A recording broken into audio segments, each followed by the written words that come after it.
Hi everyone. ఈరోజు మన form హౌస్కి ఒక స్పెషల్ గెస్ట్ వస్తున్నారు. స్పెషల్ గెస్ట్ అని కాదు, మన వన్ ఆఫ్ సబ్స్క్రైబర్ అనమాట. పాము తను ఎక్కడో బనశంకరి నుంచి వస్తూ ఉన్నారు. వాళ్ళు పాము చాలాసేపు అయింది బయలుదేరి కూడా. ఏం పర్లేదు అమిత్, నేను వస్తాను డైరెక్ట్గా ఫామ్ హౌస్కి అన్నారు. కానీ ఒసూరు దిగిన తర్వాత ఇది కొంచెం అంతా రిమోట్ ఏరియా.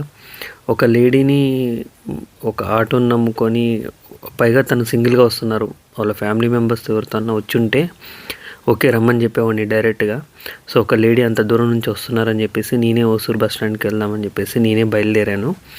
చూడండి, ఇలాంటి రిమోట్ ఏరియాకి వాళ్ళు ఒక అన్నోన్ పర్సన్ నమ్మి ఎలా వస్తారు?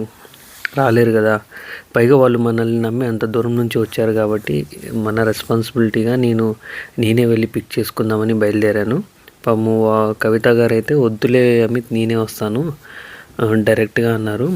నేను పర్లేదులేండి, నేనే వస్తాను పిక్ చేసుకుంటా అని చెప్పేసి ఇంకా నేనే బయలుదేరాను. సో ఇలాగా వెళ్ళాను.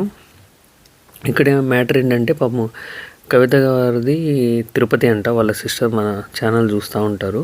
సో మన ఛానల్ సజెస్ట్ చేశారంట వాళ్ళ సిస్టరు. ఇలాగా వాళ్ళ దగ్గర లిసియంతస్ ప్లాన్స్ ఉంటాయి, ఎక్కడ దొరకట్లేదు, తీసుకొని రమ్మని. పాపం వాళ్ళ సిస్టర్ మాట విని వాళ్ళు మనల్ని కలవడానికి అంత దూరం నుంచి వచ్చారు. అలాగే వాళ్ళకి తిరుపతిలో ల్యాండ్ ఉందంట ఎక్కువ. సో అందుకనే మన దగ్గర ఉన్న ప్లాన్స్, సీట్స్ మొత్తం ఇచ్చేస్తున్నాము. తనే కవిత గారు ఫేస్ చూపించకూడదని చూపించలేదు. సో మన దగ్గర ఉన్న ప్లాన్స్ మొత్తము, మన దగ్గర ఏమున్నాయో అవి మొత్తం ఇచ్చేసాము.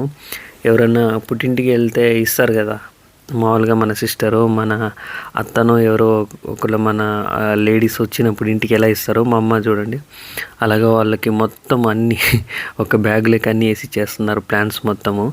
కవిత గారు కూడా చాలా హ్యాపీగా ఫీల్ అయ్యారు. తను పాపం చాలా దూరం నుంచి 2.5 అవర్ జర్నీ చేసి బస్సులో వచ్చారు. తను వచ్చే టయానికి లంచ్ కూడా రెడీ అయి ఉంటే మాతో పాటు తినేసి హ్యాపీగా ఇంకా అన్నీ ఇచ్చేసాము. నేను డ్రాప్ చేసి వచ్చేసాను.